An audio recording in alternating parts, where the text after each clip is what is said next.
Welcome back to A Fresh Story, the podcast where we have conversations about brave decisions to start over again. I'm Jenny. And I'm Olivia, and we're so glad you're here today.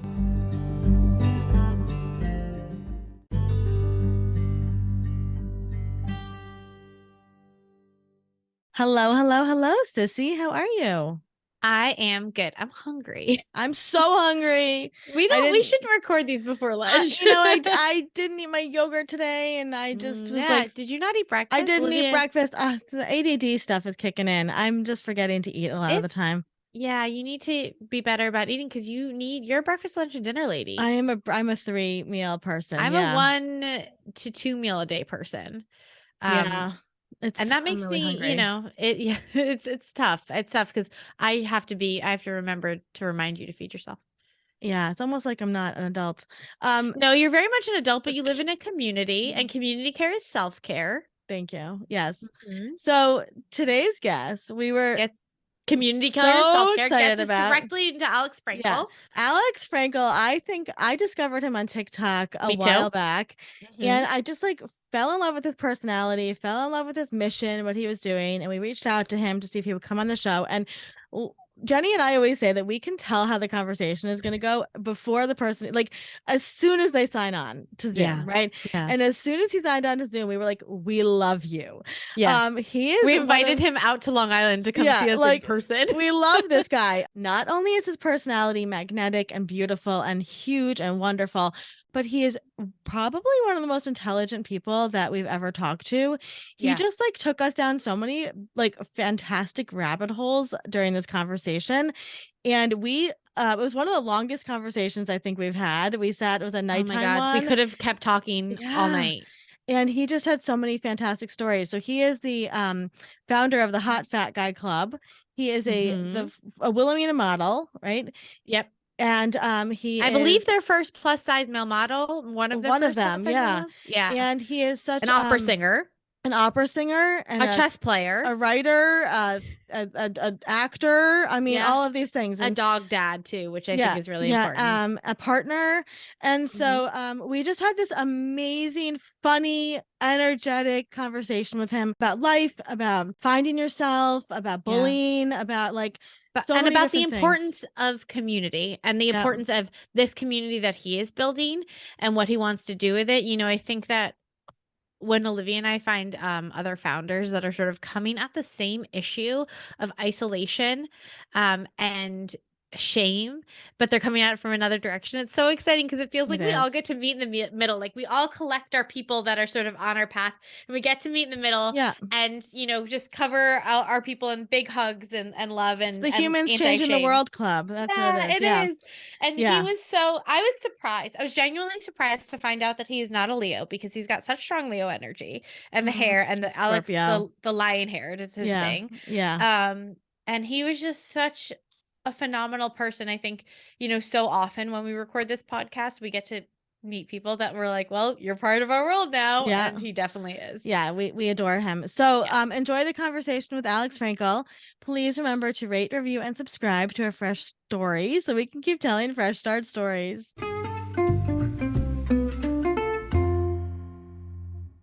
Today we have Alex here. He is the CEO of the Hot Fat Guy Club, which is one of my favorite clubs. Let's just be honest. And we're so excited. I've been following him on TikTok. I'm sure many of you have, for a long time. And he has done what we love to do over here at Fresh Starts, which is inspire a movement of empowerment. And we're all about that. So Alex, we're thrilled you're here today. Thanks for having me. Nothing better than spending a Thursday night talking to you two. Well, we're so excited. We're all about it. Thanks for being here. Yeah. I'm really excited to talk with you. I'm kind of going through a fresh start phase right now in a number of different ways, which is interesting. The long version of the super duper short version of a super duper long story is I train as an opera singer. I am now all of a sudden a professional opera singer again. But throughout the process of that whole thing, opera, despite the majority of the famous people that you know of off the top of your head in opera being large fat people, and the whole, you know, stereotype of it's not over till the fat lady sings. Opera is actually a hugely fat phobic industry. And the amount of times I was told, especially when I was much bigger, when I was younger and in school and everything in my 20s, lose 150 pounds and you can have a career. So I lost 170 pounds. And then I still like sort of had a career, right? It was one of those things where like it didn't actually met the aesthetic of what looks good on stage is more important than the actual skill level, talent, whatever.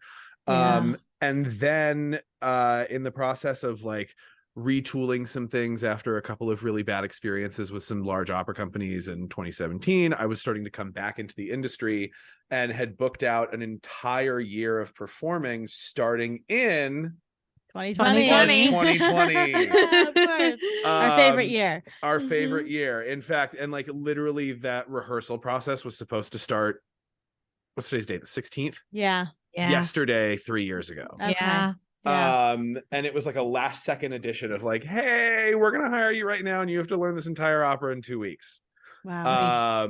Amongst a million other things. So there was a huge identity crisis that came along with that, because for so long everything was built around being an opera singer. But I got ahead of myself briefly, because in 2017, when I took that like break from actively pursuing working with major opera companies and was primarily doing more like concert work and random shit like that, that was when the big and tall modeling industry first started to really begin. And you were starting to see a lot more body well, not a lot more, but a lot more, because there was one person, right? It was 100% more than there was. Yeah. And I had done a photo shoot in San Francisco with a friend of mine who is a classical musician as well and a photographer. And I had been using the same headshot since I was 17 years old. And I finally hit puberty at 24 and could grow fucking facial hair. And you have great facial hair. Thank you. Well, when I don't pick at it. Yeah. Thank you. It's kind of like especially when it first started growing, it was like a fun house of mirrors, because nothing grew down the middle, so I had to like kind of cover it up. It was like a circus star. Exactly. It was like a comb over, but on the opposite side of your head kind of thing. Comb under. Yeah. And funny story, one of those really bad experiences that I had with an opera company involved doing a show and went through a breakup in the middle of this show, and I was singing the lead in this opera where I was playing a German soldier in World War One. And this was like the beginning of my Jon Snow Viking era, and they were like, all right, I can tell you love your hair too much, we're going to put you in a wig and not make you cut your hair, but the beard's got to go. And I was like, no. So that was a rotten start, because they made me shave my fucking beard off and I look like a thumb without facial hair. And one of my friends in the cast, I sent a picture of it to the group chat we had, and I was like, I look like a fucking thumb. And he goes, but thumbs are so important. You know That's a supportive friend. A really good point. Yeah. And so then I did this photo shoot and it totally upended my perception of myself, and it took the mental image that I had been holding on to for a really long time, which is like, imagine Jabba the Hutt and a Gumby that's been left out in Arizona in July on the street, with like Danny DeVito as the penguin getting smushed through a hydraulic press. That is very specific, Alex. Yeah. So that was like, I made sounds of like a dolphin getting skinned by a goat when I saw some of these photos for the first time, and it was the first moment of like, whoa, this is everything I've ever told myself is a lie, kind of thing. And that was in that was in December 2015. Zach Miko and IMG announced their Brawn division, their first like big and tall division, in February of 2016. And Jiang, the photographer, and I had built a very good friendship to this point. And he was like, you should try modeling. And I was like, nobody wants to do that. And then Zach Miko gets signed, and I'm like, I look like the Diet Coke version of him. But everybody likes Diet Coke better. Yeah. Just the taste. Found Diet Coke. It's so much better.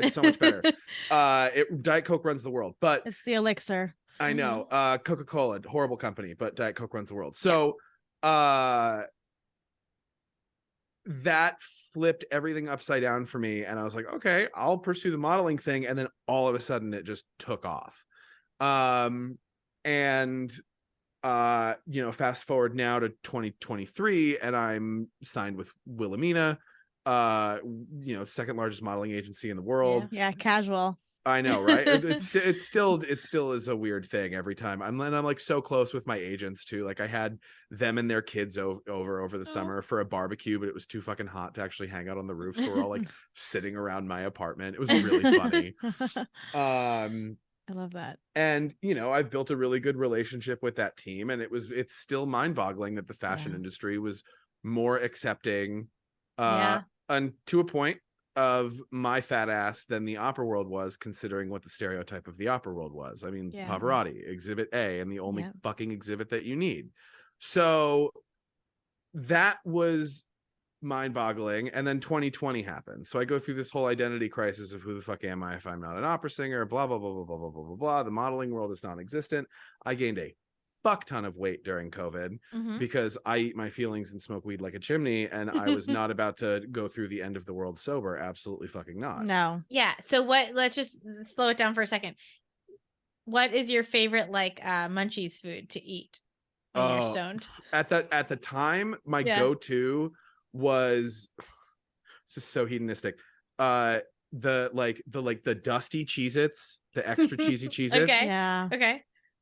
With the Target has the giant bag of the baking chocolate chip size bag of M&M's minis. Yeah, you take that and you put it in the box. I like your style. Yeah. Yeah, that sounds great. Okay, you can proceed with the story. That's pretty brilliant, Alex. So one of my chess students one time, this little fucking rich kid, lives in fucking Gramercy, and is worth more than any of us will ever be in our entire lifetime at 7 years old. We know the type. And I'm going back and forth with him about favorite foods, because I would always have some dumb question of the day to waste 10 minutes and also just get their mind going. Yeah. And so my go-tos would always be things like, if you could pick one superpower, would you rather fly or breathe underwater? And then the really fun part of that conversation is then getting into the pedantics of it with the adult in the room, because then the pressure question always comes up. But anyway, right. I didn't even think of that. I was like, can you fly faster than you can swim? My thing is how can I get places the quickest? Exactly. So that's exactly. So we have that conversation, and somehow we start talking about food, and the conversation of dipping French fries in a milkshake comes up, and the kid looks at me like I just skinned his cat. Yeah, wow. He's like, no, that's disgusting. And I'm like, trust me.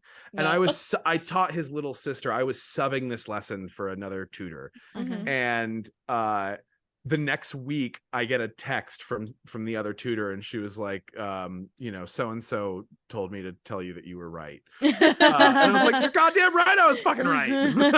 Sweet and salty, baby. Sweet and salty. I need to go back. We need to go back all the way here. So many questions. So many questions. Yeah, I talk fast, sorry. No, you talk fast, and you're like, anyway, chess tutor. I know. I have all the questions. Okay, where did you grow up, first of all? Yes. Just outside of San Francisco. Okay, because you have very New York vibes about you. My dad is an old angry Jew from the Bronx, and there my mom, okay. my by old, I mean old. My dad's 91. He was born in you 1931. Oh yeah, so he lived through World War II era New York City. Wow. He's like our grandmother's age. Yeah. Well, shoot, that's crazy. Yeah. So do you have older siblings?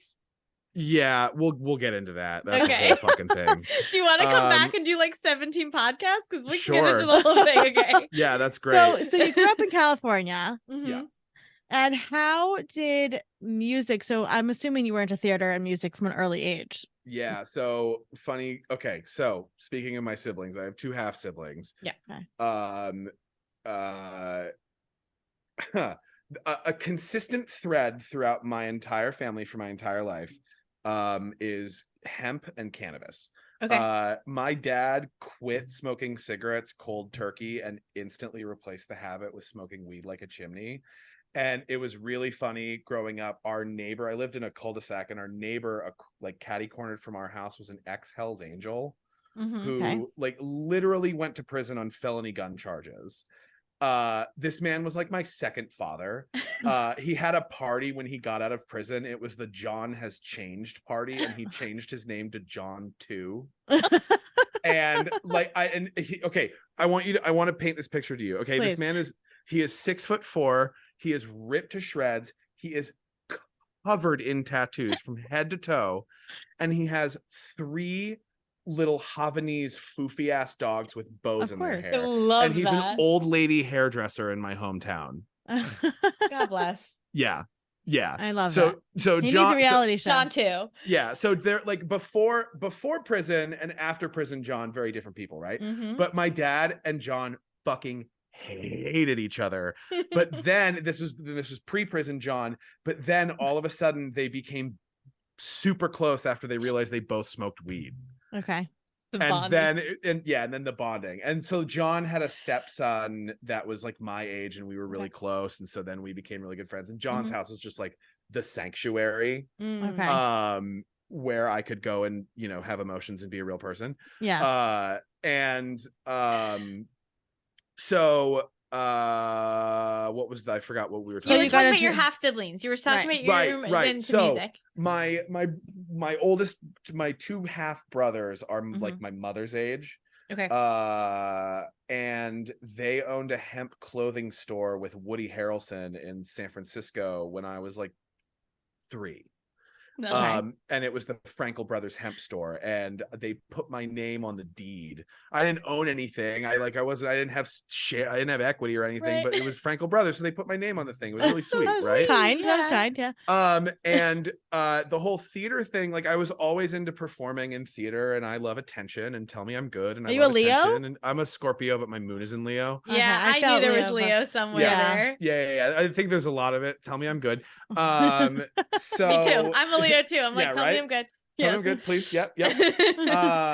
So I was just always into performing and doing stuff, and you know, I really wanted to be in a boy band. And when I was 4 years old, I think ACT, American Conservatory Theater in San Francisco, did a Sam Shepard play called The Late Henry Moss. And The Late Henry Moss is about these 2 boys who are cleaning up their parents' house after either their mother or father died. They're both dead now.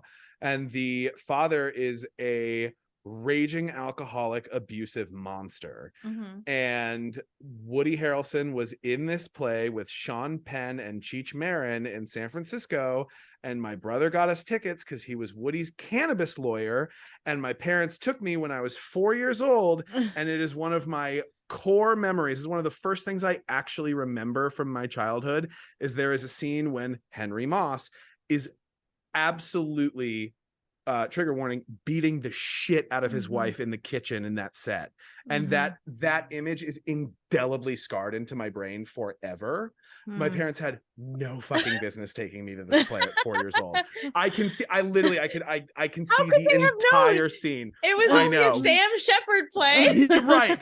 So, but the funniest part of the story is, and this totally tracks with my entire personality for the rest of my life. We are who we are at birth. Yes, we are. 100% agree. Yes. And we'll come back to that too, because I think if, the quicker we all accept the baseline of everyone's fucked up, the quicker we can have empathy for everybody. But I went backstage and apparently gave Sean fucking Penn, Oscar winner Sean Penn, acting notes when I was 4 years old. That tracks, huh? Yeah. So I'm sure he loved that. He probably did. I mean, it was probably adorable. I wonder what the notes were.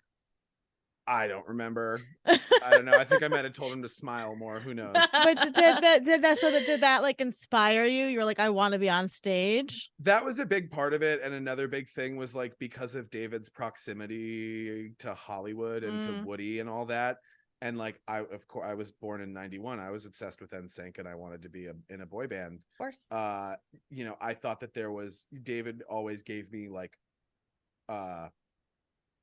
you know, he always made it seem like he could make something happen kind of thing. But so I always wanted it was something I was always drawn to. And then when I did theater for the first time and everyone was looking at me and I was better than everybody at it, that was also great. Am I good? Yeah. So it was always something that I stuck with. And then I started playing sports in high school and I stopped doing theater completely. And then my sophomore year, I was like, wait a minute, that was dumb. And then I got back. I was in like drama class and shit, but I was so focused on sports and like trying to be cool. Yeah. And, to be the jock guy. Yeah. And when you're, I don't know, you can, like, when you're in a body that's maybe not like traditionally the most accepted body. I don't know what you looked like when you were in high school. I was a roly-poly little boy. Yeah, same. Yep. But you I mean, not a little boy, but close. But I think that it can be really hard to try to find your place. Oh, and, yeah. Right. And was sports, did that feel kind of like, well, we can pretend it's muscle? Yeah, I mean, I always liked sports growing up too. Like I just was a sports kid. And football was the only place I was ever accepted because of my size, because it was an actual advantage. Right. And it also gave me the opportunity as like a kid who was beat up a lot and, had a lot of like deep-seated rage issues, but because of my dad's rage issues that he couldn't control because he had PTSD before we knew what PTSD was, because he's 91. I never wanted anyone to ever see that angry, rageful act outside of it. So I would just take it, even though I was stronger than everybody. And like, the fights would get to a certain point and then I would end the fight, but then I would be the one who got in trouble because I was the one who was seen. Yeah. So we were just having this conversation today with Olivia's 6-year-old. Yeah, because I mean, my kids are both I would say tall and broad and husky, and they're often seen as the instigator because of their size. Yeah.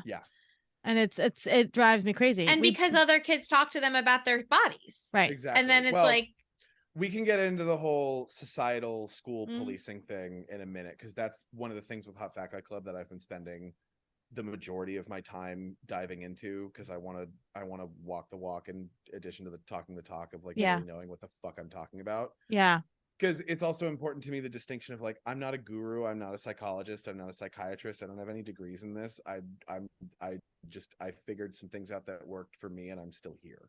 Yeah. And I think that's the actual achievement, is that I'm still here. I mean, I think it's amazing we're talking about it. We both grew up chubby, quote unquote, right? Or like I was bullied a lot for my weight and struggled with disordered eating and eating disorders my whole life, binge eating.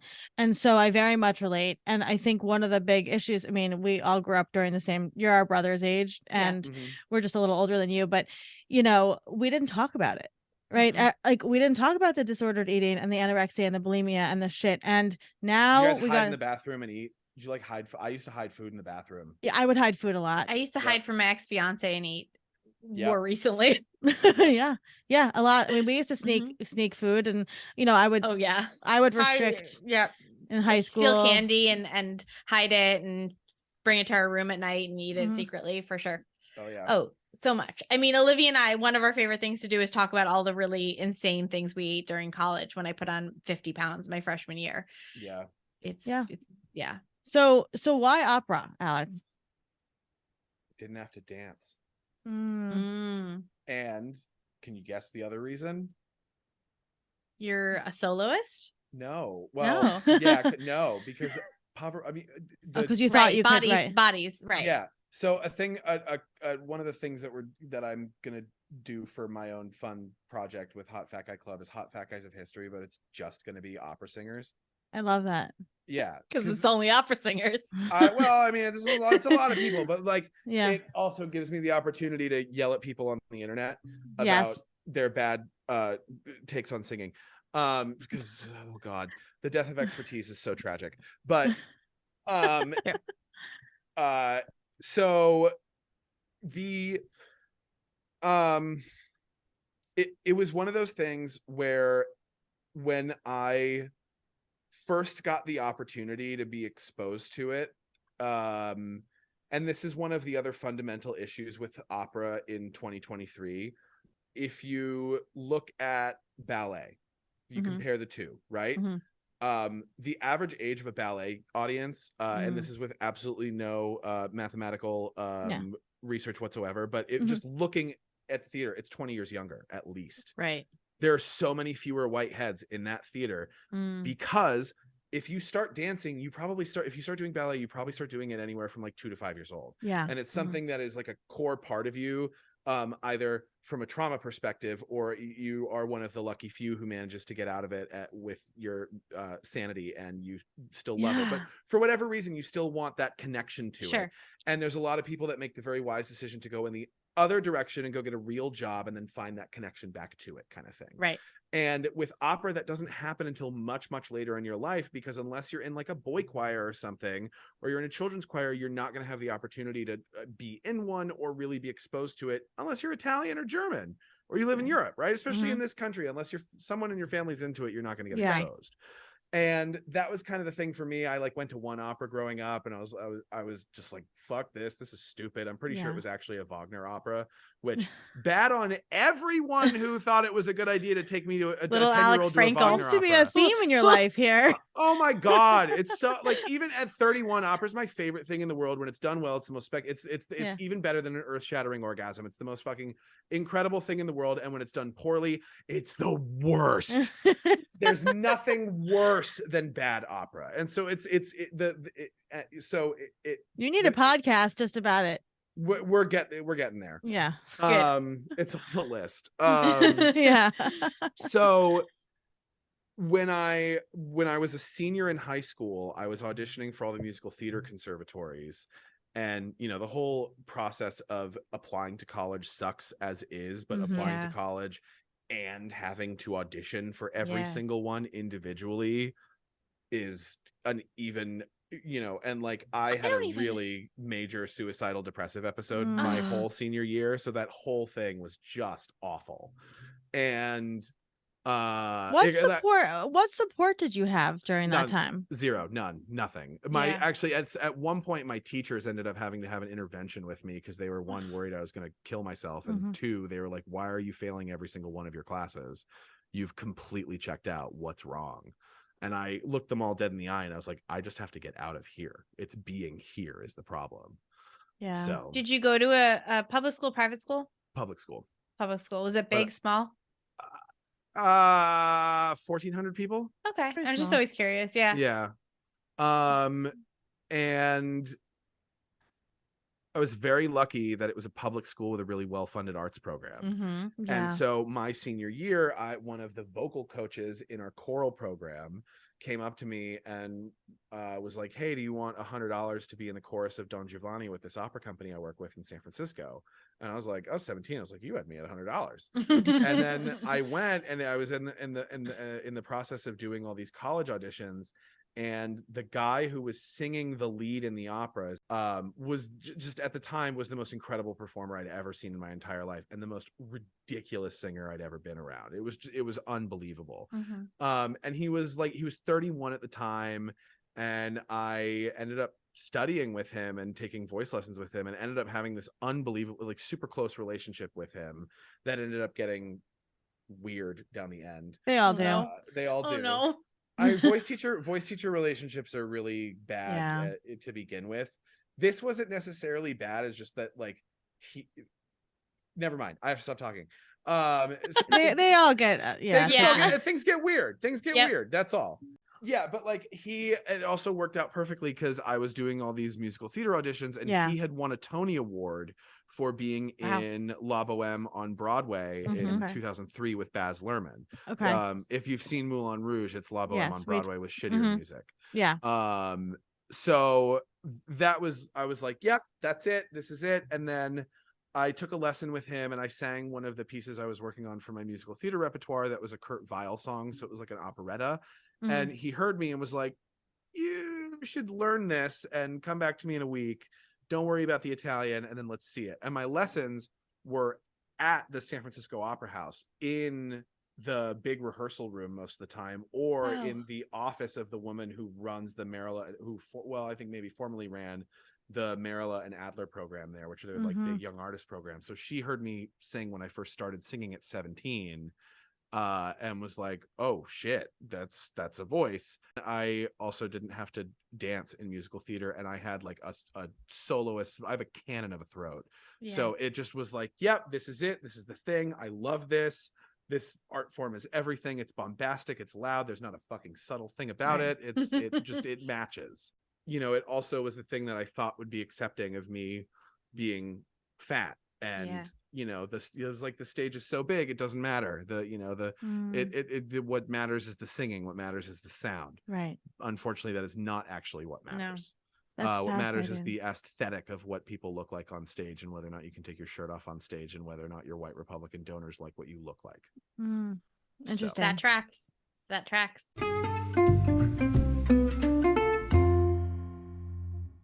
Where did you, so you auditioned for schools. Where did you end up going? I ended up going to Manhattan School of Music. Okay. Yeah. Which is so you were in the city. I was in the city, which was great. Manhattan School of Music is a sham institution. Unfortunately. Yep. Yeah. Yeah, I had some friends that had experiences there. Yeah.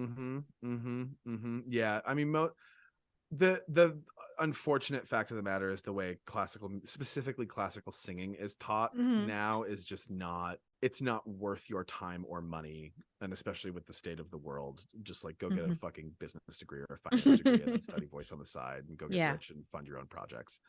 But because quite frankly, unless you have rich parents or a benefactor, you can't survive in the industry. Nope. No, it's crazy. So what happened? The recession is hitting, and you're moving to New York City at the same time, right? So what was that like coming to New York in 2009? No, actually, I took 2 years off of school because of that, and I ended up singing professionally the entire time. So from 2009 to when I moved to New York in 2011, I was going to school at the same time, but I was studying languages and like music theory and acting. So I was going to school and taking Russian, German, French, and Italian, and studying voice and performing. I was in 30 full productions between 2009 and 2011. It seems like a lot. Yeah, and then I came to New York burnt out. But then when I got to Manhattan School of Music, like I'm a perfectionist very much to my own detriment, and I thought that there should be like a certain level of things, and I showed up at MSM and it was like fucking kids play. It was so easy. And I was like, no, where's the challenge? What's fucking hard about this? And then I figured out how to kind of force my way into like grad level stuff. But unfortunately made quite a bit of enemies on the way because I didn't understand the politics game at the time. I was just like, this is what I'm doing and this is what I want. And at 20, nobody likes that guy at 20. So it's tough. Being 20, and you don't know what to do. You don't know who you are. Like you don't know how to be. No. So how did you start, to untangle kind of the trauma of everything that you had been through in your 20s? It didn't all really start to come together probably until like 2019, when I started doing psychedelics more seriously. Because I was always able to, not always, but at a certain point between 2016 and 2019, I had kind of rationalized everything and figured everything out and was really good, and still am really good at intellectualizing my emotions. You're a very smart person. As I appreciate that, thank you, as opposed to feeling them. And the great thing about psychedelics is that if you do the work of knowing yourself and you're able to separate like your ego from the roles that you think you need to play in your life and the stories that you tell and others tell yourself about you, and you are able to actually sit with the truth of yourself in that moment, it can be like a decade of therapy in an afternoon. We were just talking about this. We were having this conversation yesterday. Yeah.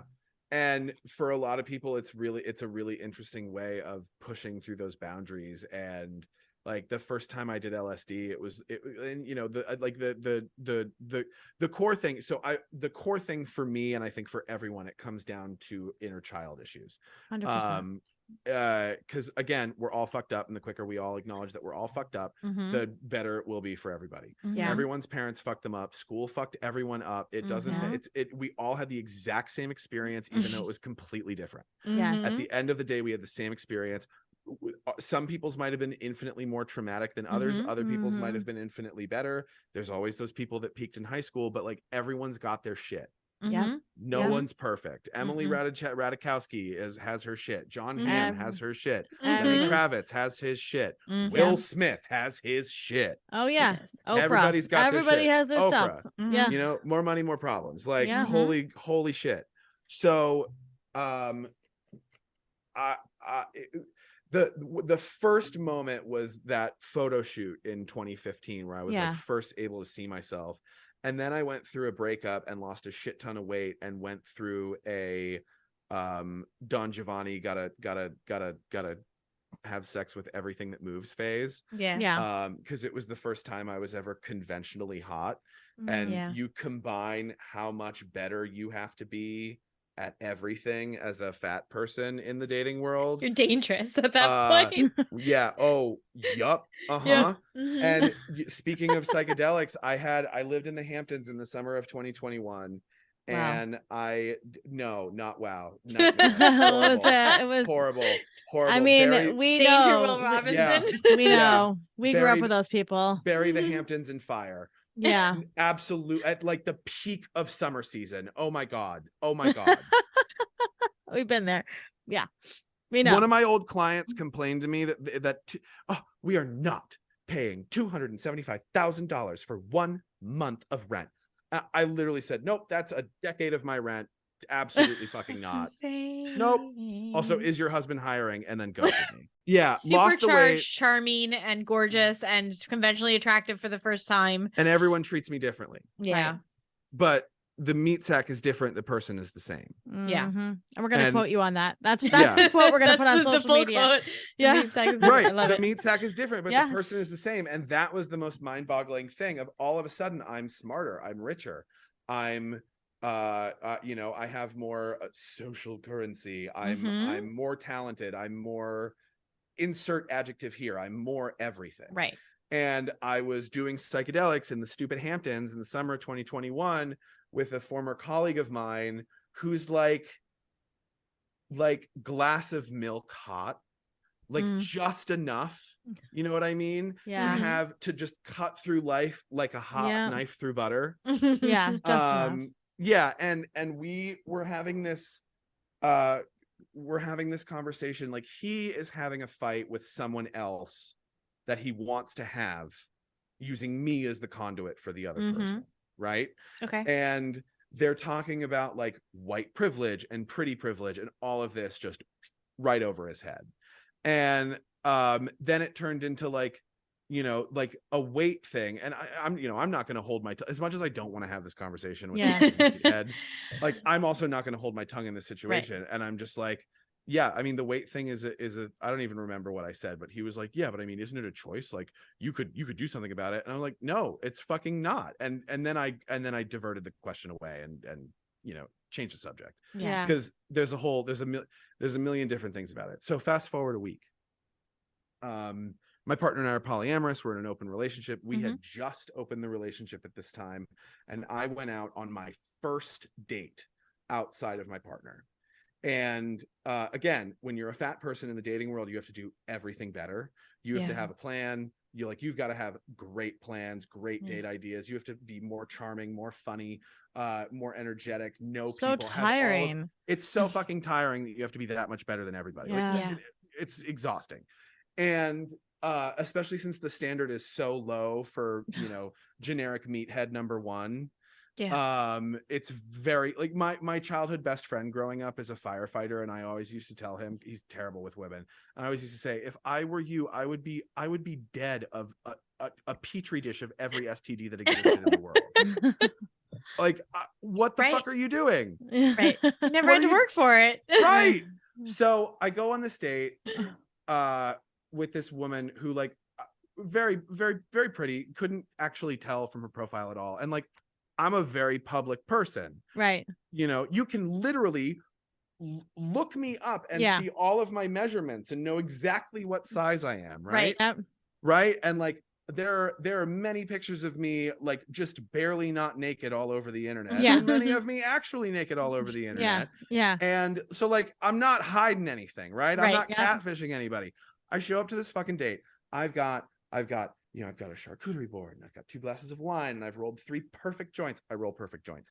Of course you do. It's one thing I'm not even gonna ever pretend to be humble about. My joints are fucking perfect. I don't think you should pretend to be humble about anything. How could you? Everybody should be. Even Jeff Bezos' shit stinks, and his shit really stinks.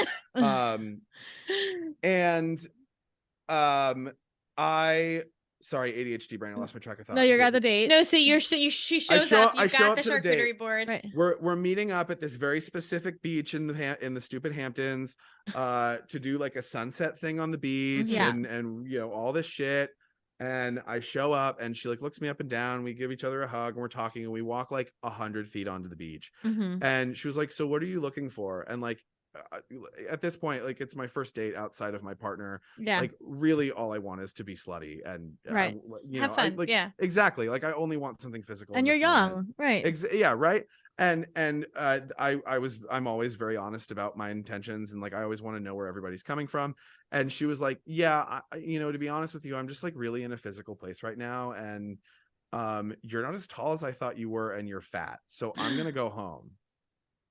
Oh no. Oh yeah. And there's only one response that you're allowed to have as a man, and that honestly you should have in that moment as a man, which is okay. Right. That's it. That's the only acceptable response to that. Yes. Okay, cool. Yeah. And you move on with your life. As much as it hurts and as much as it sucks, okay, and that's it. Yeah. And so I got in the car, and of course it's the Hamptons, so there's no fucking cell reception anywhere. And I call my partner 50 times to tell them the story. And finally I get her on the phone, and I tell her the whole story. And like, again, like, this is something that would only happen in the Hamptons. Yeah. Right? Only there would it ever happen. And I am fucking furious, because this like touches on the core fear of you're too fat to play with us. Yeah. And then you talk.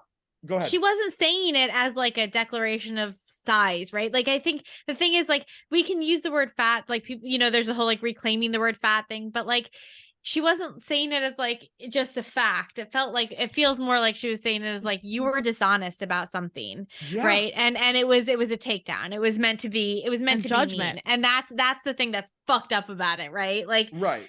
You could just say, listen, I'm not really feeling an attraction. And that's the same thing. But she needed to tell you that you're fat in that moment. And that was like, not like reclaiming it and, you know, naming a company after it. So so you're in the car and you're trying to get in touch with your partner. I'm in the car. I finally get Kelly. I tell her the whole story.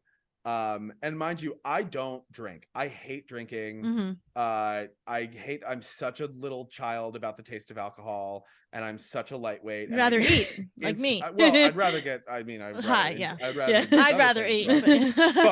Both. Yes. And why not? M&Ms and the Cheetos. Yeah. And so I come home to the house that I'm living in with my colleagues and, you know, meathead colleague. And we had just had this conversation a week ago, and I get home. Mind you, it was my night to cook dinner for the house. So I made a spectacular, it was steak night too. I made a spectacular steak dinner for everyone in the fucking house. Come home while they're all eating dinner, and I just go like sit in the backyard staring out into the woods, and I chug an entire bottle of white wine. And God. I will give credit to my colleague. Because also the whole time I was driving home, and Kelly, who was sitting hidden behind me, can attest to this. The number one thing I was like, I'm going to say his name is Todd. And I was like, I cannot start a fight with Todd over this. And Kelly can attest that is true, because it was perfect. And I'm sitting there, and everyone's having dinner, and like, I told everybody what happened because I was, you know, livid. Right. And they come over after dinner to kind of, you know, pat me on the back and say I'm sorry. And that was kind of the moment where I, you know, and he ended up bringing it back to that conversation. I was like, this is what I was telling you the other day. Like, in every single situation, no matter what, every room we walk into, any bar we go to, any audition, any interview, any social interaction, automatically people just subconsciously are going to assume that you are more intelligent, more talented, more wealthy, more insert adjective here than I am, purely because of the way that we look. Yep. And that's not true at all. And it's that was one of the really wild things about that whole process of the weight loss and the weight gain, and, you know, meat sack being different but the person being the same, was like, wait, hold on a second. Because then the other thing is, like, I gained all that weight back during COVID, and that's something that I have been struggling with a lot. And you know, less so now because I you know, it's going to be what it's going to be. You know, I'm doing what I can. I exercise regularly. I eat okay. I could probably do better about that, but it's, you know, it's the end of the world anyway. So, enjoy yourself. Exactly. So like it comes down to, for me, how much time am I going to spend just like torturing myself over everything? And you know, what's so funny is like there's a, you know, a couple of the TikToks that I've made that have gotten really big about dating or whatever, and all these men are like, you know, the one I talked about, you know, fat guys being hot guys, and that like the spectrum of what people find hot absolutely varies. And you know, everyone's attracted to something, and there is something about you that is attractive, even if you don't think that there is. And there's definitely more than one something. And for men specifically, if you think about how male body image issues can be you know, how male body issues play into toxic masculinity within a patriarchal culture, and also how those body image issues can push people towards a lot of like incel and red pill culture, and that whole like horrible misogynistic ideology of like, oh, women were horrible to me, you know, this one woman was horrible to me, so all women are horrible. Kind of it's interesting that you say that, because I was going to say one of the things I loved about watching your TikToks in particular, and then I want to talk about how you signed with Wilhelmina, because I think that that's an amazing journey. But one of the things I really loved about watching you is, obviously all the body stuff and the empowerment, and I've loved TikTok because it's shown me people that look like me, right, in a totally different way. But you are such a feminist, right? And you are really, one of your platforms is teaching men how to treat women, especially men of our age, right, even younger age, which a lot of our generation really don't know how to date. They don't know how to interact. They don't know how to socialize. No. And you've taken this platform and you're like, okay, I am going to teach you how to be like a human in the world. And I think that's really powerful.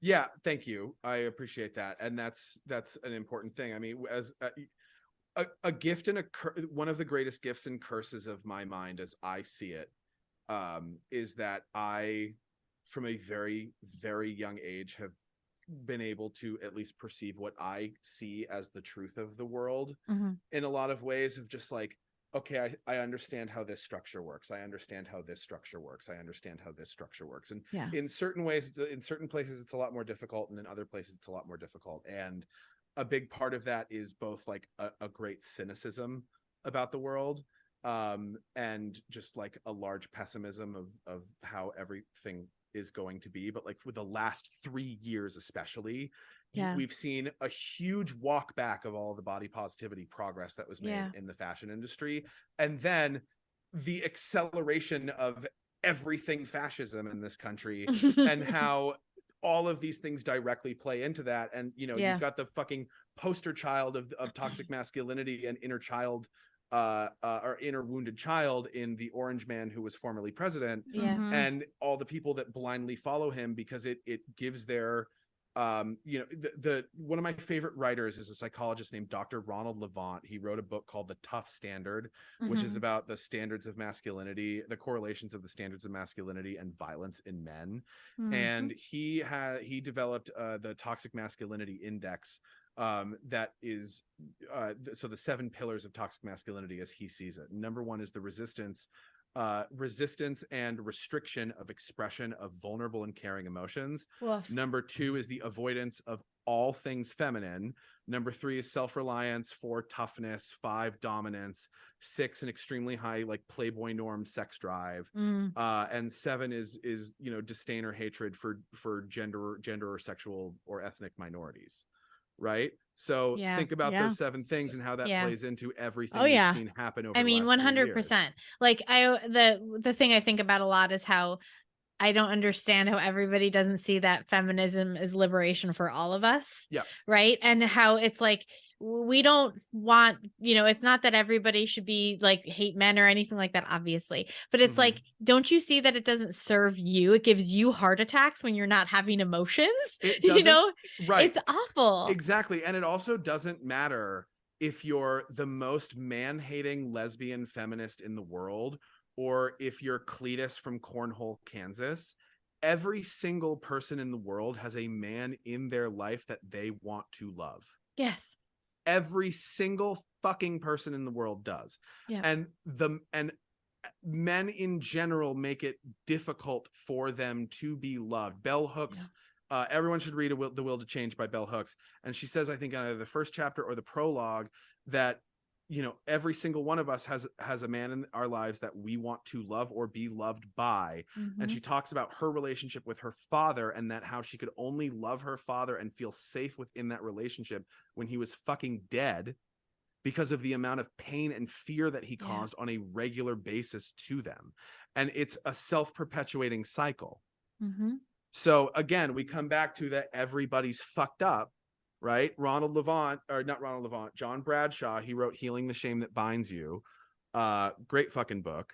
He has a series of lectures on YouTube that he did on PBS called The Wounded Child. And one of them, he talks about like the school age child, and he calls the first leaving of home and going to school. Yeah. And he quotes this thing called like the big body, little body syndrome of, this is my like latest fascination, because I just stumbled on this the other day, of when between 0 and 3 years old. And actually I'm going to tie this in with a Ronald Levant thing. Do you know what alexithymia means? No. Alexithymia is hold on, I have a whole thing on here and it's like right in front of me. Let me read the actual definition. Hold on. I'm really enjoying this. Yes, we could talk about this forever. Okay. Alexithymia is a deficit in the ability to identify and describe emotions in oneself and others. So normative male alexithymia refers to the idea that it is normal or common for men to have a difficulty with emotions. And research has shown that normative male alexithymia is associated with various negative outcomes, including like bad relationships, poor communication skills, violence, blah, blah, blah, blah, blah. Right. So between 0 and 3, our public persona and our private persona are the same thing. Because we're at home, we're safe. Right. From 3 on, our public persona grows larger than our private persona. And the person that we have to play when we're in public, and like at some point, I'm leaving out a huge detail in this, so take this with a grain of salt, but like at some point there's something that happens to you, right? And that wounded inner child, like we all develop at different rates, and you know, whatever's happening within the society structure, and this happens with gender a lot too. Ronald Levant talks about, there's a lot of studies of neonates, babies that have just been born. Who do you think rates higher, or I guess, who is more emotive at birth? Assigned male at birth children or assigned female at birth children? Assigned male at birth children. Assigned male at birth children. Yeah. And then where does that completely switch 180 degrees, where all of a sudden assigned female at birth children skyrocket off the fucking charts and boys crater? Is it nursery school? Yes. I taught nursery school. I'm very well aware of that. And I taught in preschools as soon as because their peers are completely unaware of the gender policing that they're doing, right? Yeah. And it's coming from the other kids that are in class. It's coming from their teachers. It's coming from everywhere, right? Yeah. And so then you take that, you know, everybody's developmental differences in school and all that. So like I was shit in school. I couldn't focus on anything. My intelligence manifested in other ways. I failed algebra 17 times. Like I was great at English and history and all that other shit. I couldn't do math or science to save my fucking life. Yeah, me too. And it's the ADHD. Yeah, exactly. I had to be doing things. Yeah. That was how I was able to focus. You probably had to also find it compelling and interesting. I have a question. I need to interject here. I have a question. Yeah. Alex, because you are clearly, and Jenny's going to agree with me, one of the most intelligent people that we've ever talked to. Yeah. And Thank you. no, really. Yeah. Seriously. I'm so stoned too, so that's great. That's great. No, you really, I mean, autodidact. But you were clearly like this your entire life. You were born this way. You were born a very intelligent person. So not only I'm going to say, I'm saying this as I have a son who is incredibly brilliant in the same way that you are. His brain works that way. It is scary sometimes. I will use that terminology. Because when you ask him how he knows things, he just giggles. Right. That's And the then- scary yeah. part. So not only were you different, I'm going to use quote unquote, because your body maybe was different, but you were clearly a very intelligent child. What was that like being 4, 5, 6, 7, 8 years old, knowing that you saw the world completely differently and processed things at obviously a very different rate than the other students around you? I was so sad all the time. Yeah. So I was so like, and that like this plays into another thing that's just like a current pressing issue in my life right now. So my brother, who was Woody's cannabis lawyer, David. yeah, he was like a more influential figure in my life growing up than even my father was in a lot of ways. And David, part of the reason I'm as much of like a feminist liberal commie that I am now is because of the influence that David had on me when I was a little kid. And unfortunately they have done a full 180 and have gone completely down the opposite rabbit hole, and we don't speak anymore. I'm so sorry. Thank you. It's extremely painful, to be totally honest, because it's like it's a core. It's a death. Yeah, it's really difficult, and like I'm dealing with drama involving that now because my dad wants us to have a reconciliation. Yeah, and never anyway, easy. Families never are easy. hard. Families are hard, and David, like I remember in middle school in particular, it was when George Bush got elected, and I remember like I that was kind of like the first moment where I'm like, wait, this is fucking stupid. What is happening here?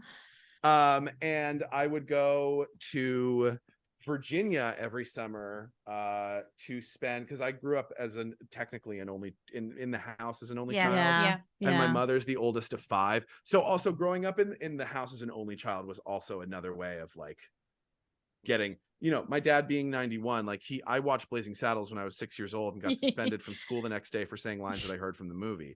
The next week, my dad would let me watch History of the World Part 1, and I got suspended from school for "It's Good to Be the Kinging My Teacher." And those of you that understand that reference understand how bad that is. But it got you here. It got you here today. Yeah.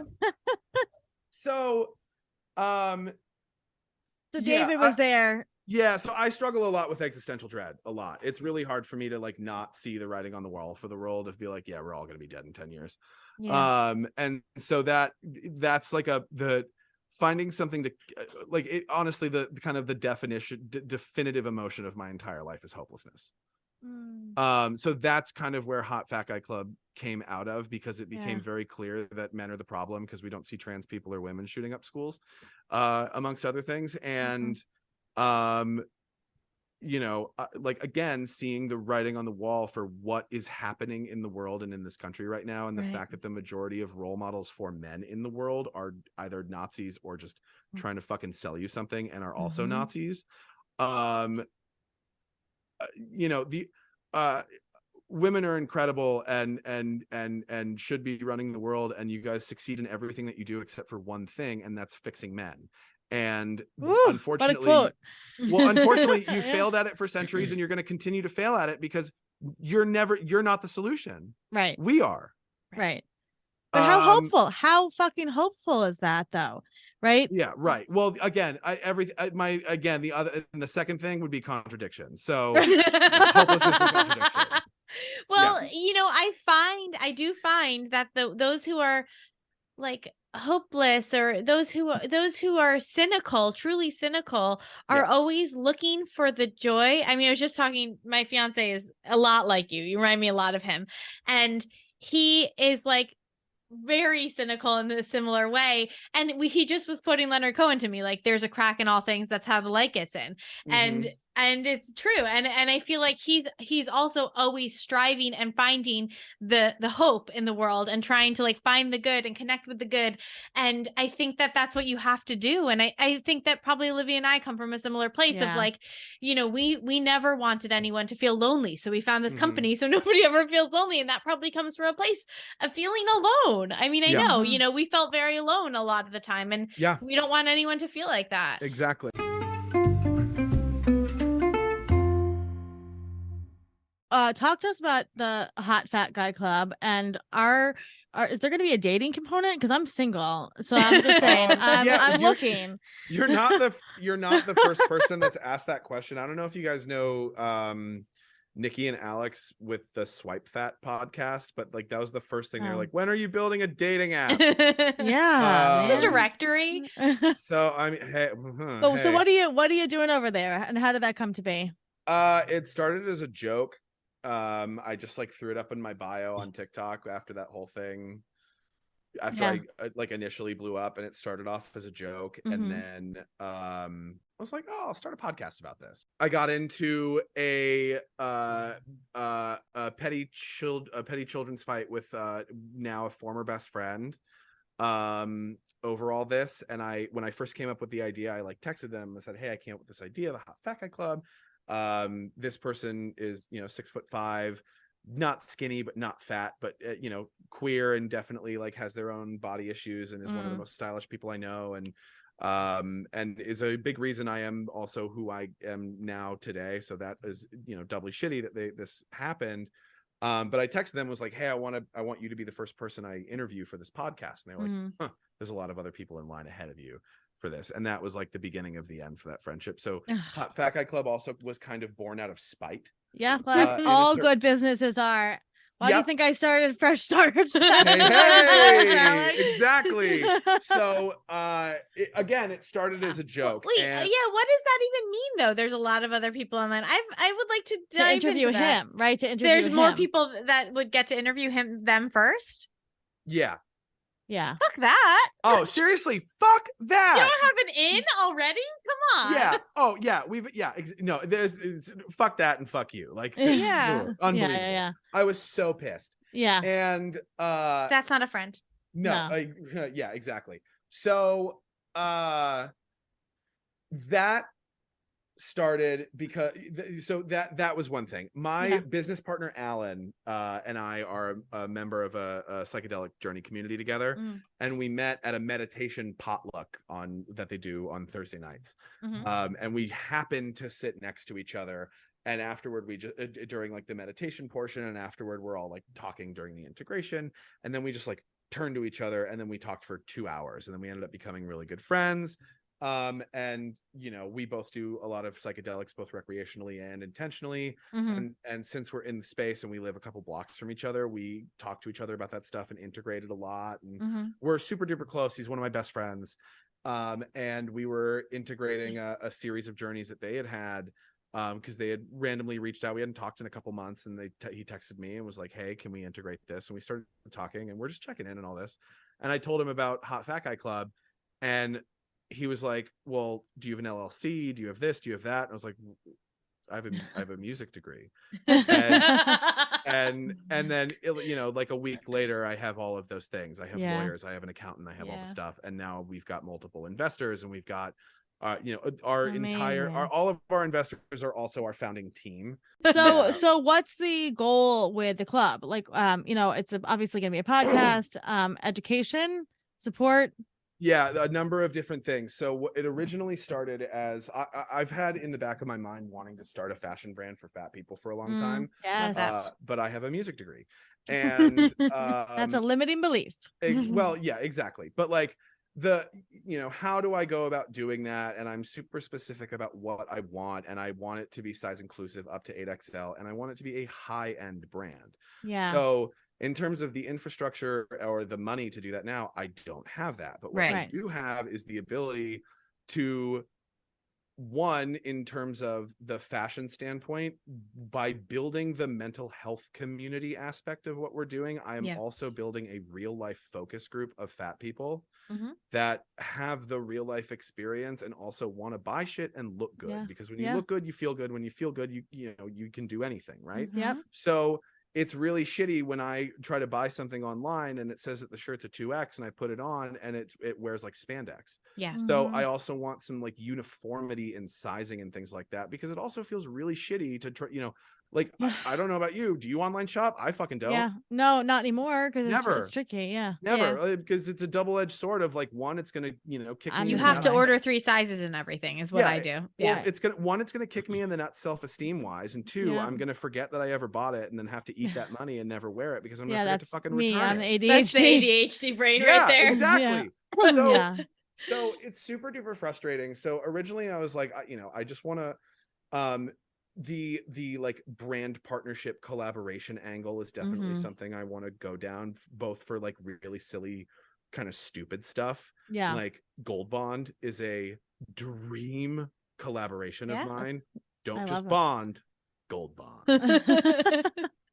I love it. And your golden hair would be perfect. Exactly. Because that's a hot fat guy secret passed down to one fat guy from another for generations. The tradition from the Shettles. Right. Yeah. So Gold Bond, give me $50 million to make you a commercial in assless chaps. I'd watch it. It'll happen.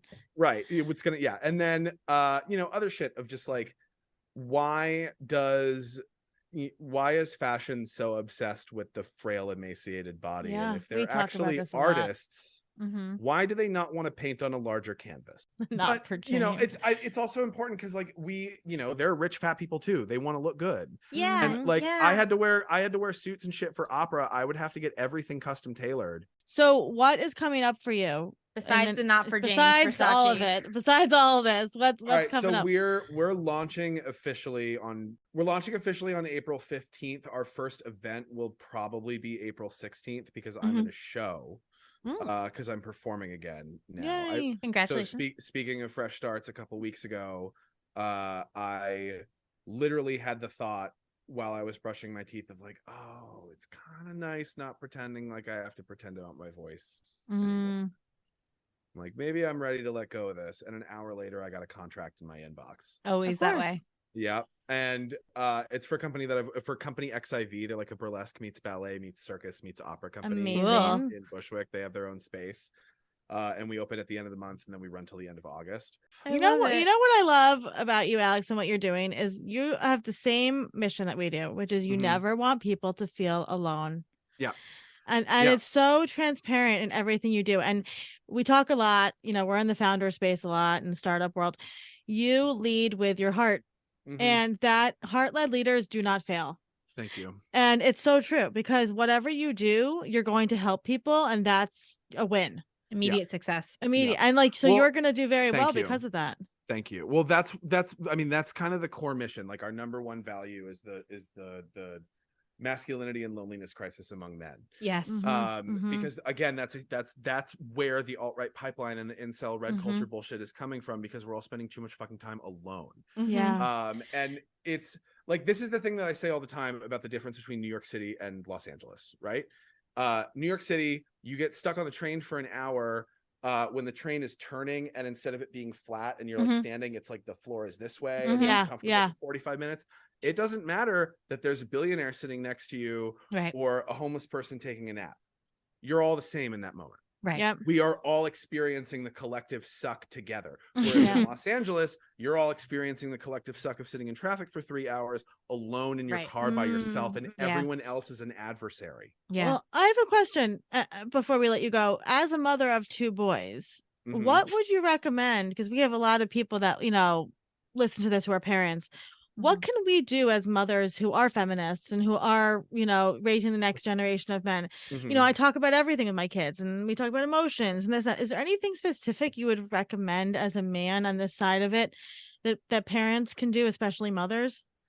Yes. Ask me that question again when I finish the previous point. Okay.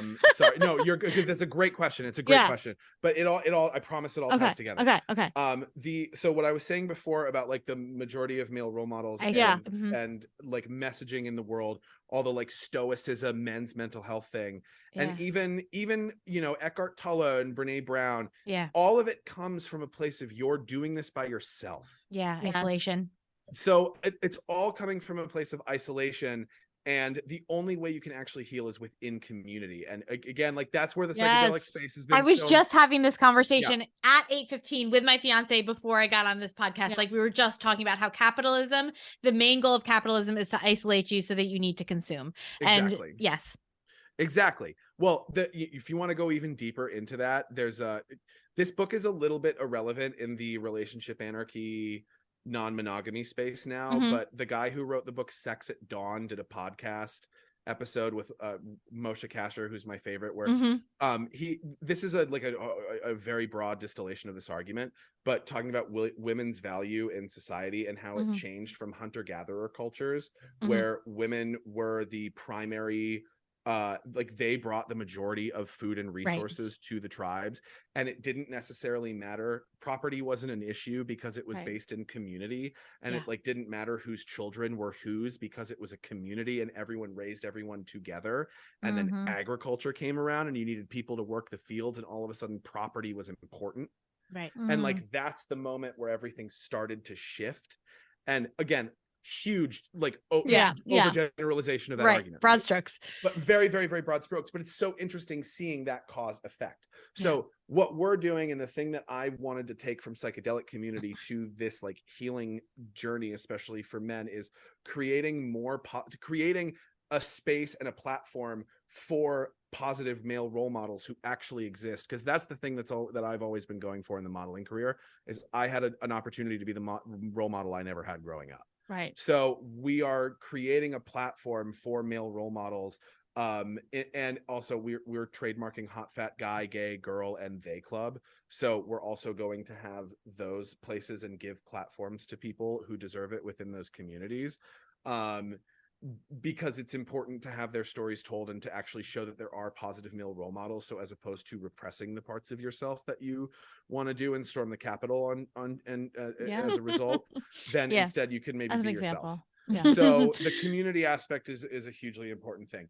As far as your question with what to do as a mother, I just had this conversation with my mother today.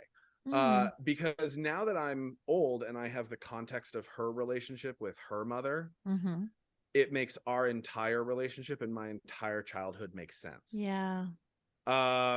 So and this John Bradshaw thing, I think I'll send the link to you so please. You guys can share it. But I think there's a really, the sixth lecture in particular is really interesting, talking about inner child shit. And again, the quicker we all accept that everyone's parents fucked them up, and you're a parent, you're gonna fuck your kids up, absolutely, no matter what. There's nothing, many times. There is nothing you can do to avoid it. But honestly, I think the key is being willing to admit your mistakes. And it's so hard when they're a kid because you can't have that actually close, you can't actually talk to them about everything. And when it's your kid, it's even harder.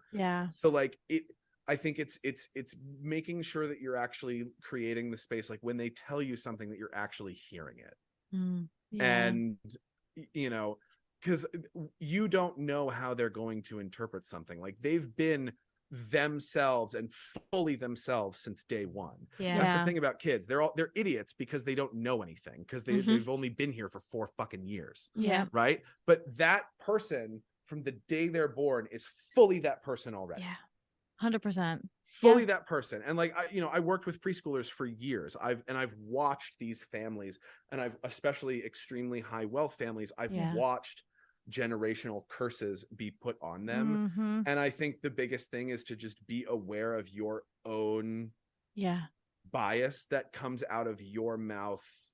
And because you don't know how they're going to interpret that. Right. So true. So it's just, I think it's a level of consciousness of what you're it is a think before you speak kind of thing. And kids are difficult. They're assholes, and they're gross, and they're idiots, and they're sweet and wonderful, brilliant, intelligent little gross dumbasses. And their brains are, tiny, but they're full-fledged people, and they don't have any context for why they feel what they feel. And that's the biggest thing. So I think giving them as many examples as you can of good context as to how to process emotions. And my dad definitely made a mistake showing me Mel Brooks at 6 years old without some context, but be selective about the cool shit that you show them that they're too young for. You know what I mean? Because like there's a lot like Moshe Kasher is my favorite comedian, and Pete Holmes. The two of them, I personally, I think Pete Holmes is one of the most important men in the world. Actually, I think that he could be one of the role models, right? He could be one of the good role models. 100 million%. Yeah, I fucking love Pete Holmes. We'll tag him in this. Yeah, please do. And Moshe Kasher as well. I actually think the two of them are both, you know, because everyone wants to like, oh, comedians are the modern philosophers. Like, no, some are. Not yet. Like, some are. Some are very intelligent. All of them. Yeah. And Moshe Kasher and Pete Holmes are two of those people because I think both of them kind of came to a point in their life where it was like, okay, I go left and I stay on this path, or I go right and I take the new path where I can actually be myself. Right. And they talk very openly about that. Which is interesting because they both come from like pretty like religious families, right? Well, Moshe Kasher's father was a Hasidic Jew. Right. And both of his parents were deaf. So like another thing that I love about Moshe Kasher is our stories are similar. His is vastly more extreme than mine. Yeah. But he grew up in Oakland. I grew up just over the hills from Oakland. He has 2 deaf parents. I have 1 deaf parent. Wow. In and out of rehab and juvie all the time when he was a kid. I got arrested 1 million times when I was a kid. Wow. Horrible family life, addiction issues, all the things. So I've always really resonated with his story. Yeah. So I think like that is a great thing because you can give them the stuff that makes them cooler than everybody. So like the Jim Jeffries gun control bit. The any Moshe Kasher, especially in the last like 5 years, any Pete Holmes, anything, because you're like, it's like having the opportunity to shape their musical taste, but you can kind of start to shape their ideological taste by also giving them like an edge up on being cooler than everyone. What a great advice is that? I love that. Because also that can kind of parse through some of the noise that's online from their peers as well. Yeah. And they're not going to learn any fucking ethnic slurs from Pete Holmes or no, they're not. It's so clean. Because he's such a nice boy. They punch up. They punch up. Right. I love that. I love that, Alex. So last question we always ask everybody, and then we'll let you go. Yeah, but you have to come back. You have to promise to come back. Oh no, we need to. I feel like we have other. We do. We have I just want to interrogate you about your favorite comedians, and I have a lot of like other questions. I want to also talk about generational trauma because that's my hobby. My hobby is generational trauma. Yeah, I feel like I still want to go so much deeper into. We can do a whole. Well, I'll have you guys on. We'll cross pollinate. I'll have you guys on one of the first episodes of our podcast. We would love that. So excited. Anytime you want to come back here. Yeah, you have something to say? Let us know. Right. No, so to finish off this episode of the Alex Frankel series, what is the last thing that you ate and truly loved? Okay, so there's a bakery across the street from my apartment called Winner. And they have this fried chicken sandwich that is fucking perfect. That's one of them. The other is a chopped cheese sandwich with everything on it and pepper jack cheese with kimchi on it. I love kimchi so much. That sounds amazing. That sounds amazing. Good. Yeah, it's so good. I want that now. Alex, it is so amazing to talk to you. I'm going to hit stop recording and then we're not going to let you go though. And I'm just, I'm so excited to see what you do in this world and to see what your next steps are. You are so incredibly, obviously intelligent and passionate, but such a good person through and through. And, I always say to people, like, when you go through trauma and you go through hard shit, especially as a child, you could choose 2 paths, right? You could be the one that hurts other people, or you could be the one that helps other people. And you, like me, especially have a pathological need to change the world. And I can see that. And it comes from a real deep place of trauma. We see you. Real deep place of trauma. So I'm just thrilled that we connected and that, everything you're doing, and we're psyched and we're here to support you through it all. So thank you for being here. Thank you so much. I mean, why do you think I'm growing the hair out again? I am the second coming. I have no doubt.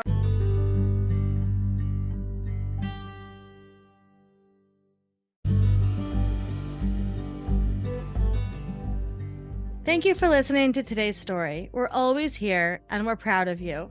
Until next time, brave one. A Fresh Story is brought to you by Fresh Starts Registry, the first and only platform for everything you need to start again. You can read the show notes and learn more about today's episode at freshstartsregistry.com/podcast.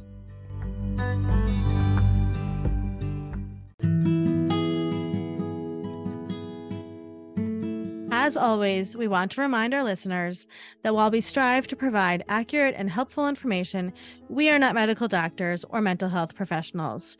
We want to remind you all that the information shared in this podcast is not a substitute for professional advice. We highly recommend consulting a qualified healthcare or mental health professional for any concerns or questions you may have. Remember, we are a podcast, but we are not licensed medical professionals. Always consult with your healthcare provider for any medical decisions. And as a gentle reminder, all opinions are our guests and do not necessarily reflect our own.